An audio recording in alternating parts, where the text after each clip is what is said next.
இயேசுவுக்கே புகழ், இயேசுவுக்கே நன்றி, பிதாவே உமக்கு மகிமை. நான் வந்து டிசம்பர் மாதம் இங்கே ப்ரேயருக்கு வந்துட்டு போனேன்.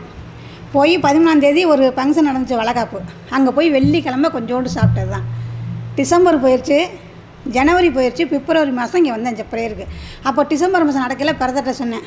அப்போ சொன்னாங்க, பிரதர் சொன்னாங்க ஒரு வார்த்தை, சிஸ்டர் 90 நாள் முடியணும், முடிஞ்சால் தான் உங்களுக்கு அது சரியாகும், அது வரைக்கும் கொஞ்சம் கஷ்டப்படுங்க, நான் ஜெபம் பண்ணுறேன்னாங்க. ஆனால் அந்த டிசம்பர் 13ஆம் தேதி சாப்பிட்டது தான். டிசம்பர், ஜனவரி, பிப்ரவரி இங்கே ப்ரேயருக்கு வந்தேன்.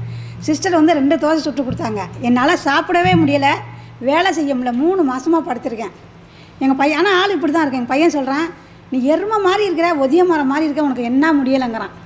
ஒரு புடவை துவைச்சி என்னால் காயப்பட முடியல, ஒரு குடம் தண்ணி தூக்க முடியலை, ஒரு இடத்துல போய் ஊசி போட முடியலை, அப்படியே படுத்திருக்கேன். படுத்திருப்பேன். ஒரு குடம் எப்படியாச்சும் மல்லு கட்டி தூக்கிட்டு போயிருமே, தண்ணி யார் கொடுப்பா தூக்கி நம்மளுக்கு, தண்ணி தூக்கிட்டு போயிடுவேன். ஒரு வீட்டில் கோடி கோடி பணக்காரவங்க, நாங்கள் எல்லாம் ஒரு 28-30 வருஷமாக ஒரே இடத்துல ஒரே கை கோத்து ஜெபம் பண்ணுவோம். அப்படி இருந்தவங்கள்ட்ட போய் கொஞ்சம் நாள் கொஞ்சம் காப்பி கொடுத்தாங்க. அந்த ஆசையில் நாள் போயிட்டேன்.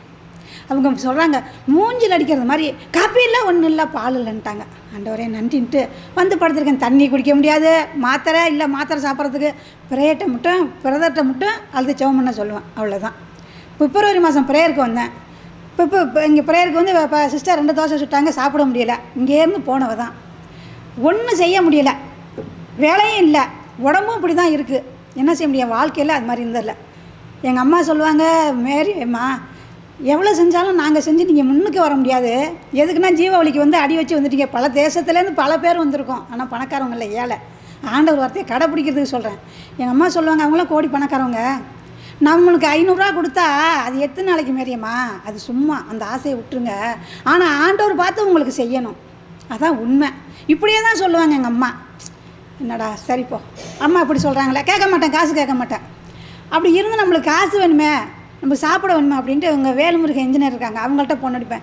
மேரியம்மா எப்படியாச்சும் வீட்டுக்கு வந்துருங்கம்மாங்க. போனால் எங்கள் சார் சொல்லுவாங்க, 500 கொடுப்பாங்க, இல்லைன்னா 200 கொடுப்பாங்க.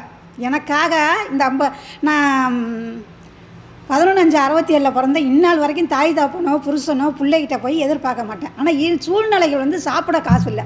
பிரதர்கிட்ட போய் சொல்லையில், அந்த எங்கள் வேலுமுருகன் சார்கிட்ட சொல்லையில், அவங்க 500 கொடுப்பாங்க, அதான் அதிகம், இல்லைன்னா ஒரு 200 கொடுப்பாங்க, 300 கொடுப்பாங்க, பார்க்குற இடத்துல 100 எடுத்து கொடுப்பாங்க, மாரிம்மா சாப்பிடுங்கன்னு.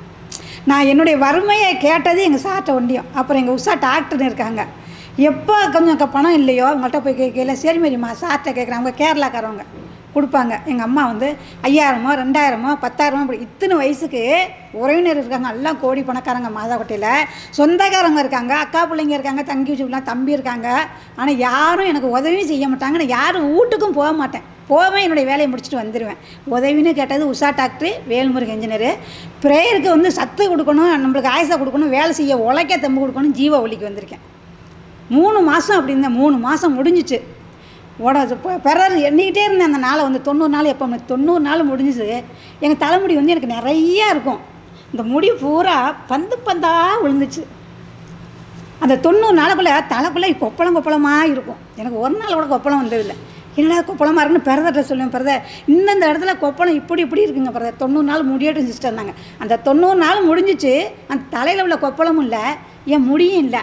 ஆனால் கொஞ்சம் பிழைவணும். ஏன்னா 3 மாதமாக சாப்பாடு கிடையாது இல்லையா, 3 மாதமாக வீட்டில் இருந்தேன்னா. அப்புறம் எங்கள் பாப்பாவும் பெருசம் ஆயிடுச்சு. அதையும் பார்க்கணும், இதையும் பார்க்கணும். எப்படி ஆண்டவர் இந்த ஜீவாவளியில் வந்து பிறதட்ட ஒரு கால் ஃபோன் பண்ணி ஜெபமணி சொல்லுவாங்க, இங்குன்னு இருக்க கடவுளை கும்பிடக்கூடாது, உங்கள் அம்மா மார்த்தாண்டதுக்கு அங்கிட்டு போகுது. எங்கள் பையன்கிட்ட தண்ணி போடுற பையன்கிட்ட சொல்லுவாங்க, எங்கள் அண்ணன் முண்டாட்டியெல்லாம் ஒரே சண்டை போடுவான். ஆனால் ஒவ்வொரு நாளைக்கு கொண்டாந்து பஸ் ஏற்றி விடுவான்.